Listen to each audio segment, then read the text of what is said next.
नमस्कार दोस्तों, तूलिका दर्शन चैनल में मैं रमाशंकर डिमरी आपका स्वागत करता हूं। और आज हम जिस टॉपिक को देख रहे हैं उस टॉपिक का नाम है षडंग यानी 6 लिम्स ऑफ इंडियन पेंटिंग। तो ये यूनिट 4 के अंदर ही एक टॉपिक है जो काफ़ी महत्वपूर्ण है परीक्षा की दृष्टि से भी और भारतीय सौंदर्य शास्त्र की दृष्टि से भी। जो षडंग है वो काफ़ी इम्पोर्टेंट महत्व रखता है और इससे काफ़ी ज़्यादा प्रश्न प्रतियोगी परीक्षाओं में पूछे जाते हैं। तो आज हम षडंग वाले विषय को देखेंगे। तो शुरू करते हैं आज का वीडियो। तो हमारा आज का टॉपिक है षडंग 6 लिम्स ऑफ इंडियन पेंटिंग।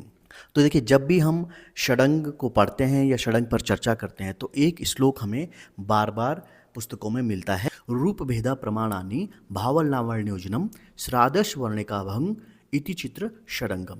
यानी भारतीय दर्शन में चित्र के मुख्य रूप से 6 अंग माने गए हैं। रूप भेदा प्रमाणानि भावलावण्योजनम श्रादश वर्णिकाभंग इति चित्र षडंगम। और इस श्लोक के अंदर ही उन 6 के 6 अंगों को डिस्क्राइब किया गया है और अब हम इन्हीं 6 अंगों को आज के इस वीडियो में देखेंगे। भारतीय दर्शन में सर्वप्रथम षडंग का विचार वात्स्यायन ऋषि द्वारा लिखित ग्रंथ कामसूत्र में चर्चा की गई है। और देखिए, सबसे पहले षडंग के ऊपर जो चर्चा हुई है वो वात्स्यायन ऋषि द्वारा लिखित कामसूत्र में की गई थी। वात्स्यायन ने कामसूत्र में किसी भी चित्रकला के विधान को नहीं बताया है। कहने का आशय यह है कि वहाँ पर वात्स्यायन ऋषि ने चित्रकला को किस विधि के द्वारा, किस टेक्निक के द्वारा बनाया जाए ये उन्होंने नहीं बताया है। उन्होंने कामाश्रित 64 कलाओं का वर्णन करते हुए गीत, नृत्य और वाद्य के उपरांत चौथे स्थान पर आलेख्य की चर्चा की। अब देखिए, यहाँ पर जो कामसूत्र के अंदर 64 कलाओं का वर्णन किया गया है उसमें जो चौथी कला है गीत, नृत्य और वाद्य, ये जो 3 कलाएं हैं, इसके बाद जो चौथे नंबर पे जो कला रखी गई है उसे आलेख्य कहा गया है। और आलेख्य ही जो है चित्र के लिए यहाँ पर प्रयोग किया गया है। और कई बार ये भी पूछा जाता है कि चित्रकला के लिए कामसूत्र में किस शब्द का प्रयोग किया गया है। तो चित्रकला के लिए आलेख्य शब्द का प्रयोग कामसूत्र में किया गया है। 11वीं शताब्दी में जयपुर के प्रसिद्ध पंडित यशोधर ने कामसूत्र की टीका लिखी जिसे जयमंगला कहते हैं। अब देखिए, यहाँ पर जब भी हमारे जो धार्मिक ग्रंथ होते हैं, क्योंकि ये काफ़ी विशद ग्रंथ होते हैं, इनकी भाषा काफ़ी जटिल होती है, संस्कृतनिष्ठ होती है, तो समय समय पर इन ग्रंथों को टीका के रूप में भी लिखा गया। टीका का अर्थ होता है कि इन ग्रंथों का जो सार होता है उनको लेकर के टीकाएं लिखी जाती हैं। तो 11वीं शताब्दी में जो जयपुर के प्रसिद्ध पंडित यशोधर थे उन्होंने कामसूत्र को लेकर के कामसूत्र की एक टीका लिखी जिसे उन्होंने जयमंगला नाम दिया। सिर्फ भारत ही नहीं, षडंग के महत्व को चीनी विद्वान सीहो ने भी लिपिबद्ध किया है। और देखिए, षडंग जो है 6 अंग जो कला के, वो सिर्फ भारतीय दर्शन में ही नहीं उनका विवेचना होती है, जबकि चीन में भी षडंग को फॉलो किया जाता है। चीनी विद्वान शीहो ने भी षडंग को लिपिबद्ध किया है। तो उन्होंने भी वहाँ पर जो भी मैंड्रिन जो लिपि है उसमें भी जो है षडंग के बारे में लिखा है। विद्वानों का मानना है कि बौद्ध धर्म के साथ भारत का षडंग सिद्धांत भी चीन पहुंचा जिसे वहाँ के विद्वानों ने अपनाया। तो षडंग चीन कैसे पहुंचा, तो इस पर भी मत है कि जब भारत से बौद्ध धर्म चीन जाता है तो उसके साथ में कई सारी जो साहित्यिक रचनाएं थी, कई सारे ग्रंथ बौद्ध धर्म के साथ चीन में गए थे, तो वहाँ पर इसी प्रकार षडंग भी पहुँच गया। बंगाल स्कूल के प्रणेता अविंद्रनाथ ठाकुर ने भी षडंग पर अपनी पुस्तक 6 लिम्स ऑफ पेंटिंग में विशद रूप से लिखा है। यद्यपि षडंग के संबंध में अविंद्रनाथ की व्याख्या से सभी लोग पूर्ण रूप से सहमत नहीं हैं, लेकिन यह भारतीय चित्रकला को समझने में बहुत सहायक है। अब देखिए, कई बार ये भी पूछा जाता है कि 6 लिम्स ऑफ पेंटिंग बुक्स ये जो लिखी है ये किसने लिखी है, तो अविंद्रनाथ टैगोर या ठाकुर ने 6 लिम्स ऑफ पेंटिंग करके एक बुक लिखी थी। और बहुत सारे विद्वान ये मानते भी हैं कि जो अविंद्रनाथ का षडंग है वो पूर्ण रूप से सही नहीं है, लेकिन चित्रकला को समझने में सहायक है। अविंद्रनाथ ठाकुर ने अपनी पुस्तक 6 लिम्स ऑफ पेंटिंग्स में षडंग के प्रत्येक अंग को अंग्रेजी में भी अनुवाद किया है। तो यहाँ पर देखिए, जो षडंग है इसको किस प्रकार से डिस्क्राइब किया है अविंद्रनाथ ठाकुर जी ने।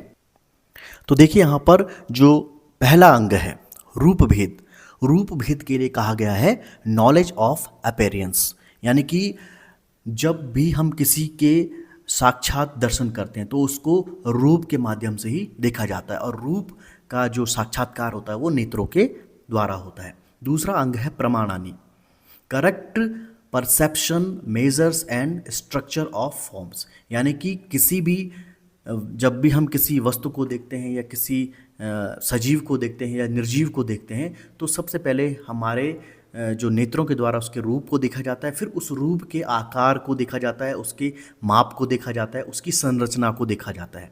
तीसरा अंग है भाव, the action of feelings on forms, यानी कि जो भी चित्र हम देख रहे हैं या जो भी मूर्ति देख रहे हैं या जिस भी फॉर्म में हम चित्रों को देखते हैं उसमें क्या भाव है, किस प्रकार के भाव को दर्शाया गया है, ये भी काफ़ी इंपॉर्टेंट है। चौथा अंग है लावण्योजनम, infusion of grace, artistic representation, यानी कि जब भी हम किसी चित्र को देखते हैं या किसी भी अन्य कलाओं को देखते हैं, चाहे वो नृत्य भी हो सकता है, तो वहाँ पर हम लावण्य को देखते हैं, यानी कि उसके ग्रेस को देखते हैं, उसके जो भाव हैं वो किस प्रकार से दिखाए गए हैं। तो यहाँ पर लावण्य की जो योजना है वो भी काफ़ी महत्वपूर्ण है।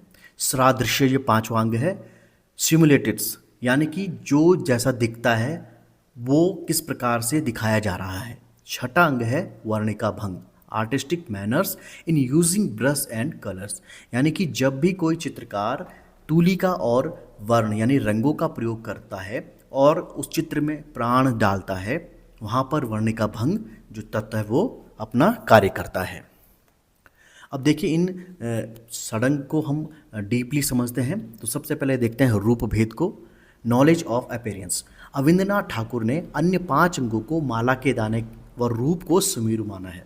अब देखिए अविंद्रनाथ ठाकुर ने जो रूप भेद है उसको कहा है कि जो षडंग के 6 अंग हैं उसमें से जो 5 अंग हैं वो तो एक माला के दाने के समान है, लेकिन जो रूप है वो उस माला का सुमेरु है। सुमेरु आप जानते होंगे, जो माला में एक ऐसा पॉइंट आता है जहाँ पर हमारी गिनती पूरी हो जाती है और सुमेरु को काफ़ी महत्वपूर्ण स्थान दिया जाता है। साधारणतः हमें प्रकाश के माध्यम से ही रूप दिखता है, लेकिन अविंद्रनाथ जी के अनुसार आत्मा की ज्योति से ही वास्तविक रूप दिखाई देता है। साधारण रूप से तो हम किसी भी रूप को तभी देख पाते हैं जब वो प्रकाश में होती है। अगर अंधकार में आप किसी चीज़ को देखेंगे तो वो आपको नहीं दिखेगी, लेकिन यहाँ पर अविंद्रनाथ जी दर्शन शास्त्र के परिप्रेक्ष्य में कहते हैं कि आत्मा की ज्योति से ही हम वास्तविक रूप को देखते हैं। महाभारत में 16 प्रकार के रूप बताए गए हैं, जैसे अश्व, दीर्घ, चतुकोण, अनेक कोण, अनेक रंगों वाले, स्पर्श में चिकने, कठोर, फिसलने वाले, कोमल आदि। तो ये जो है रूप के प्रकार हैं। संपूर्ण चित्र को आधार मानकर रूप भेद का अर्थ विभिन्न प्रकार के चित्रों से है। देखिए विष्णु धर्मोत्तर पुराण में चित्र के 4 भेद बताए गए हैं, तो ये काफ़ी इम्पॉर्टेंट टॉपिक भी है, तो यहाँ पर आपको इन चीज़ों को नोट भी करना होगा कि विष्णु धर्मोत्तर पुराण में चित्र के 4 भेद बताए गए हैं, जिनमें पहला है सत्य, दूसरा है नागर, तीसरा है वैणिक और चौथा है मिश्र। इसी प्रकार मानसोल्लास में चित्र के 5 भेद बताए गए हैं, विद्य चित्र, अविद्य चित्र, भाव चित्र, रस चित्र और धोली चित्र। तो ये काफ़ी इम्पॉर्टेंट फैक्ट हैं, इनको आप जरूर नोट कीजिएगा। अब आते हैं हम षडंग के दूसरे अंग यानी कि प्रमाण पे। तो अविंद्रनाथ ठाकुर ने प्रमाण को प्रमात्य चैतन्य द्वारा प्राप्त ऊंचे नीचे, दूर निकट, जल स्थल इत्यादि का भेदाभेद बताया है, क्योंकि प्रमाण का संबंध दर्शक के प्रमाण चैतन्य से है। अतः चित्र के वे सभी तत्व जिनका संबंध विषय वस्तु से पहचान कराने या मानसिक ज्ञान कराने से हो, प्रमाण कहलाएंगे। इस प्रकार चित्र में प्रमाण का अर्थ लक्षण तथा अंगानुपात से है। अब यहाँ पर देखिए प्रमाण क्या होता है कि जब हम किसी भी चीज़ को देखते हैं, किसी भी रूप को देखते हैं, तो उसमें हमें उसकी लंबाई, चौड़ाई, मोटाई, ऊंचाई, ये सब चीज़ें दिखती हैं, और इसी के द्वारा हम ये अनुमान लगाते हैं कि ये जो वस्तु है या ये जो चित्र है यह किस प्रकार का है, इसकी जो संरचना है वो कैसी है और किस प्रकार से इसमें अनुपात दिया। अब आप देखिए कि जिस भी प्रकार से यहाँ पर भारतीय दर्शन में अनुपात को काफ़ी महत्व दिया गया है कि जब भी कोई चित्र बनाया जाए तो उसको अनुपात के माध्यम से ही बनाया जाए, तभी वो देखने में भी अच्छा लगेगा और भाव प्रकट करने में भी अच्छा लगेगा।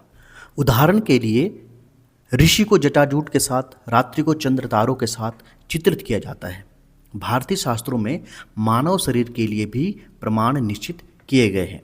भद्र पुरुष 106, मालव्य 104, रुचक 100, शशक 90 अंगुल प्रमाण निर्धारित किए गए हैं। तो देखिए यहाँ पर भारतीय दर्शन शास्त्र में भी अगर हम मानव शरीर को देखें तो वहाँ पर भी मानव शरीर के लिए प्रमाण निश्चित किए गए हैं, जिसमें भद्र पुरुष 106 अंगुल का होता है, मालव्य 104 अंगुल, रुचक 100 अंगुल, शशक 90 अंगुल का जो प्रमाण लिए हुए चित्र निर्धारित किए गए हैं। अब देखते हैं भाव, यानी कि जो तीसरा अंग है, आकृति की भाव भंगिमा, स्वभाव तथा मनोभाव एवं व्यंग इन्हें आंखों से पकड़ा जाता है। देखिए आकृति के भाव क्या हैं, यानी कि जो एक्सप्रेशन होते हैं वो किस प्रकार से बनाए जाते हैं। भाव किसी भी रचना में महत्वपूर्ण है, चाहे वह चित्र हो या लेखन। क्रोध, श्रृंगार, भय, हर्ष, विरक्ति, कुशल चित्रकार प्रत्येक भाव को चित्र में उत्पन्न कर ही देता है। भाव के कारण ही दर्शक के हृदय में भी प्रेम, अनुराग, भय, क्रोध, श्रृंगार, हास्य के भाव जागृत होते हैं। देखिए जब भी हम किसी चित्र को देखते हैं तो चित्र को देखने के बाद हम उसके भाव को भी समझते हैं कि ये जो चित्र है ये हास्य का है, करुण का है, भय का है, हर्ष का है, विरक्ति का है, श्रृंगार का है।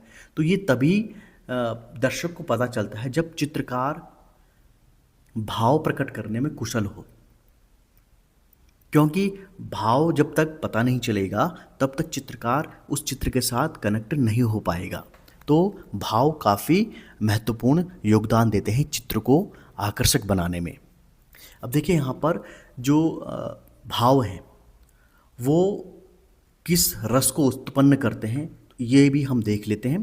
देखिए रति, जो रति है हमारा स्थायी भाव, वो श्रृंगार के रस को उत्पन्न करता है, यानी कि श्रृंगार के रस की अनुभूति करवाता है। हास्य की अनुभूति करवाता है। शोक वो करुण की अनुभूति करवाता है। उत्साह वीर की अनुभूति करवाता है।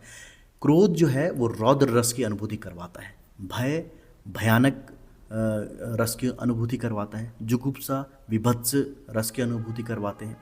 विस्मय अद्भुत रस की अनुभूति करवाते हैं। शांति ये शांत रस की अनुभूति करते हैं। तो ये काफ़ी महत्वपूर्ण है, क्योंकि जब भी हम रस सिद्धांत को पढ़ेंगे तो ये सारे के सारे जितने भी सारे के सारे रस वहाँ पर भी पूछे जाते हैं। तो रस सिद्धांत भी काफ़ी महत्वपूर्ण चैप्टर है आने वाले समय में। अब देखते हैं लावण्य योजनम अंग को। लावण्य योजना कला की कलात्मक प्रस्तुति, आर्टिस्टिक कंपोजिशन को दर्शाती है। जब कोई व्यंजन तैयार किया जाता है तो यह मसालों सहित कई सामग्रियों से बना होता है। यदि कोई सामग्री कम या ज़्यादा हो तो वह भोजन को स्वाद को खराब कर देती है। इसी प्रकार चित्र के अन्य अंगों को लावण्य संतुलित करता है। अब देखिए यहाँ पे जो लावण्य है वो चित्र में एक आर्टिस्टिक कंपोजिशन है। जितने भी अंग हैं, जितनी भी 6 अंगों की बात कर रही हैं हम यहाँ पर, उसमें जो लावण्य है वो सारे के सारे जो बाकी के 5 अंग हैं उनको संतुलित करने का काम करता है। तो एक प्रकार से ये यहाँ पर सारे अंगों में बैलेंस यानी कि संतुलन बनाने का कार्य करता है।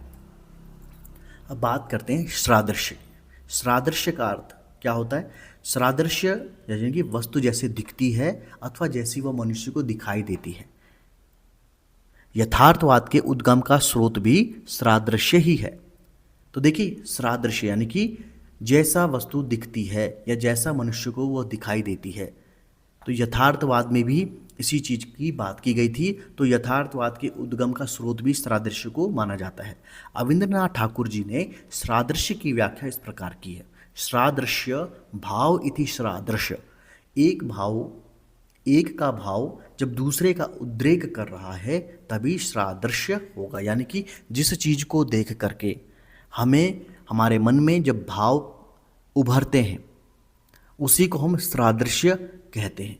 यानी कि जब कोई यथार्थ में हम किसी चीज़ को देखते हैं और उसको देखने के बाद हमारे मन मस्तिष्क पर जो भी भाव उत्पन्न हो रहे हैं, जैसा हम उस वस्तु को देख पा रहे हैं या देखने के बाद होता है, उसी को सादृश्य कहा जाता है। यानी कि ये हमारे मन मस्तिष्क में उद्दीपन का कार्य भी करते हैं, उद्दीपक का कार्य भी अब देखिए करते हैं। शिल्प शास्त्रों में कुछ सादृश्य इस प्रकार हैं।